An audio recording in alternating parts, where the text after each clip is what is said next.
د افغانستان د کرکټ ناندرۍ تر نړیوالو ورسېدلی. نړیوال د افغانستان کرکټ په باره کې څه وایي؟ د پښتون ټي وي ټولو لیدونکو السلام علیکم، وخت مو پخیر. ملګرو که چیرې مو تر اوسه زموږ چینل نه وي سبسکرایب کړی نو زموږ چینل حتما سبسکرایب کړئ او خوا کې ورسره د بیل نشان ووهئ ترڅو زموږ له هرې نوې ویډیو څخه خبر شئ.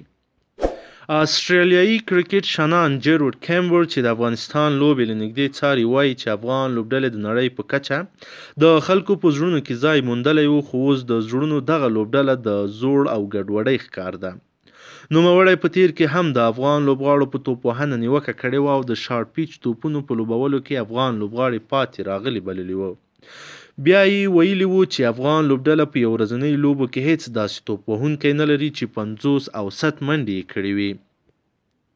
جیروډ دا خبرې وروسته له هغې کوي چې افغان لوبډلې په نړیوال جام کې 3 لوبې په پرله پسې ډول وبایللې او په دې لوبو کې له سریلانکا څخه اسانه لوبه هم ونه شوه ګټلی. هغه د افغان لوبډلې د توپ اچونې ستاینه کړې. د نیوزیلینډ خلاف یې د آفتاب عالم په لومړي بال وکټ ته اشاره کړې. بیا یې د حمید حسن توپ اچونه ستایلې. خو نوموړی کاږي د افغان لوبډلې د توپ وهنې برخه کمزورې ده. توپ وهونکي بریالي نه شول چې حد اقل 50 اورونه ولوبوي. هغه زیاتوي افغان لوبډله اوس مهال د بدمرغۍ پر آس سپره ده او زوال کندې ته د لوېدو په حال کې ده.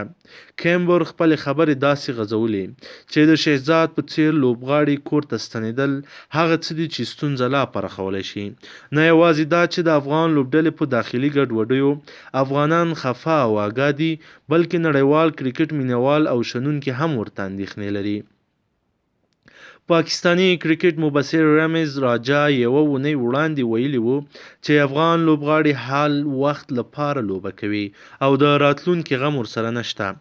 دا اندېښنې هغه وخت خورا پراخ شوې کله چې شهزاد محمدي د پاکستان خلاف تمریناتي لوبه کې له سوځېدو پرته کېناست. بیا یې د نړیوال جام لومړیو 2 لوبو کې د استرالیا او سریلانکا خلاف ښه توپ وهنه ونه شوی کړی. د افغان کرکټ بورډ په وینا شهزاد محمدي د ناسم روغتیایي حالت درلودلو له امله له نړیوال جام لرې کړل شو او پر ځای اکرام علي خیل لوبډلې ته ورغی. کرکټ بورډ وایي د شهزاد محمدي ناروغۍ د کرکټ نړیوالې شورا هم تایید کړې، خو شهزاد محمدي بیا په تازه څرګندونو کې ویلي چې دی روغ رمټ دی او پوره چمتو دی چې نړیوال جام ولوبوي. د شهزاد په دې خبرو هیوادوالو غبرګونونه ښکاره کړل او کرکټ بورډ یې پڼ وګاڼه، خو د کرکټ بورډ رئیس عزیز الله فضلي له تلویزیون سره په تازه مرکه کې د دلایلو پر وړاندې کولو سره د خلکو اندېښنې یو څه ناڅه راکمې کړې. عزیز الله فضلي وویل چې شهزاد ناروغ دی او کمزورو لوبو یې څرګنده کړه چې هغه ښه توپ وهنه نشي کولی. نوموړی وایي په نړیوال جام کې لوبغاړي ته په لوبېدو 3000 امریکایي ډالر ورکوي او شهزاد د ډالرو ترلاسه کولو لپاره هم لوبېدل غواړي. فضلي وایي لوبغاړي باید د ملت لپاره لوبه وکړي، نه د پیسو د ترلاسه کولو لپاره. لوبډله کې ګډوډي وروسته له هغې پیل شوه کله چې له نړیوال جام وړاندې پخوانی لوبډلمشر اصغر افغان له لوبډلمشرۍ لرې شو او پر ځای ځوان الراونډر ګلبدین نایب لوبډلمشر وټاکل شو.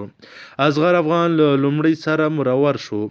محمد نبي او راشد خان د لوبډلمشر د بدلولو پریکړه بې ځایه وبلله. که د لوبډلې په منځ کې دا ګډوډي له منځه لاړه نه شي، افغان لوبډله به د لا زوال په لور لا چټک ګامونه واخلي.